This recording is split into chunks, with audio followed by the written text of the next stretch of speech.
Hey, what's going on guys? Ace here and John here. Today we're going to be going over the brand new exotic sword and quest, the Lament. But before we jump into things, I ask that if you find this guide useful and you want to keep up to date on all Destiny 2 news, information, leaks, discussions, and tutorials, you go ahead and subscribe to my channel. Anyways, let's jump into it. First, let's start off with how to actually acquire this weapon. Now, in terms of actually prerequisites for this quest, I do not know of any at the moment. However, then you just have to go over and talk to Banshee 44 in the tower, and he will give you the quests. Now, in the first step here, you actually have to find 3 different dead exos. And currently at the moment, it seems like the most efficient route for this is to go to the place here in the Cadmus Ridge. And then you want to head over to the Perdition Lost sector in the Cadmus Ridge. And you'll be over here by these crates ideally. I'm sorry if he's not there currently. I ended up recording this after I had completed the quest, so I had already picked them up. And then there will be one right here in the Braytech Exoscience area. And as a side note, you want to do the Braytech Exoscience one last, because actually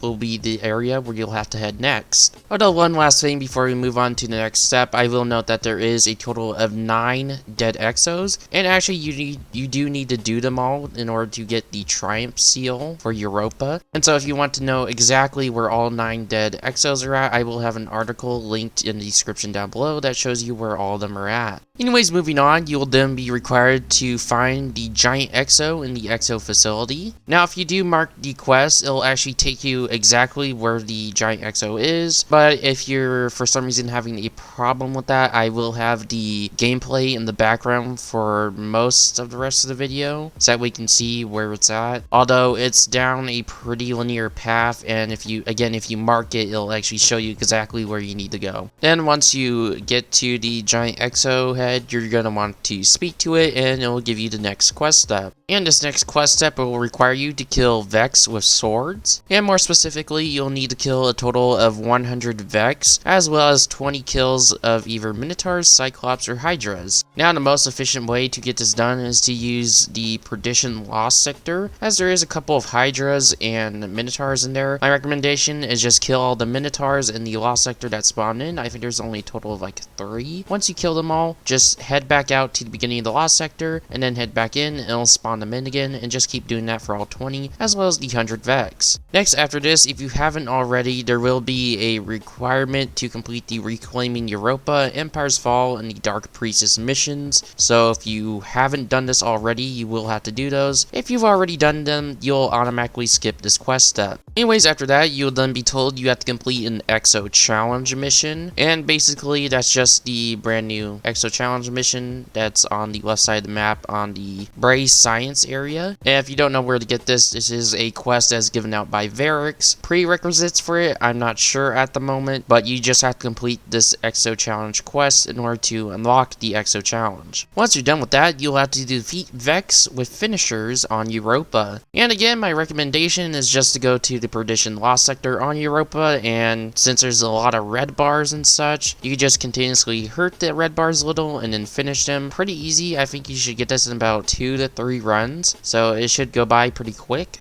And then once you're done with that, you'll then have to head to the Glassway Strike on Europa. I recommend just heading to the general version that's chilling on Europa. And there's nothing too crazy you have to look out for in this strike. The only thing that's important is at the end, when you get to the boss fight. At the beginning of the boss fight, a special harpy will spawn. Once anyone kills it, it'll actually give you the next step for the quest. And the next step of the quest is pretty straightforward. Just go talk to Banshee 44 on the tower. And then after that, you'll have to go to the abandoned bunker, which is actually the bunker E15 Lost sector on Europa. It's actually in the top part of Europa in the Eventide Ruins. Should be pretty straightforward. You just have to go in there, complete it, and open the chest. And once you've done that, you'll go on to the final step of the quest, which is to complete a special mission called Reforging the Pass, which should show up on your map. And this mission's pretty neat. You pretty much just go in, you kill a bunch of stuff, you get some pretty cool lore drops, and then near the end, you actually get given Lament, and then you get to go ham with it. And overall, as a quest, I thought this was pretty well designed because it didn't make us retread old content. Shock, I know. Crazy. Who would have thought I would have liked something that wasn't retreading garbage, defunct content? I will say the quest did also give some absolutely banger lore and some interesting in-game revelations. I think it's just, man, I like the quest. I'll say that. Anything that makes me not play old content and gives some banger lore, I think is infinitely better as compared to something like Ruinous Effigy, whereas old content galore. But anyways, with the quest out of the way, let's talk about the weapon itself. What do I think of the Lament? Well, I think the Lament is a just god tier, S tier amazing weapon, and let me explain. So basically how the weapon works is when you block, you get this buff called the Banshee's Wail, and all you have to do in order to activate it is literally just block for like half a second. And then as soon as you start hitting something, you'll just start dealing massive amounts of damage because basically it increases your damage by a lot. Although this does stack each time you do get a hit, and it goes up to like ×9. So my recommended combo in order to get the optimal amount of use out of this weapon is to activate the buff and then do 3 light attacks and then a heavy attack. You will just do stupid amounts of damage. I highly recommend checking out Auror's video on if you want to know the specific like mathy numbers on it, but man, it does crazy damage. I think it is the highest just raw damage weapon in the entire game. Maybe contested with the brand new rated exotic, but we'll have to wait and see on that one. But man, this weapon, it makes Falling Guillotine look like a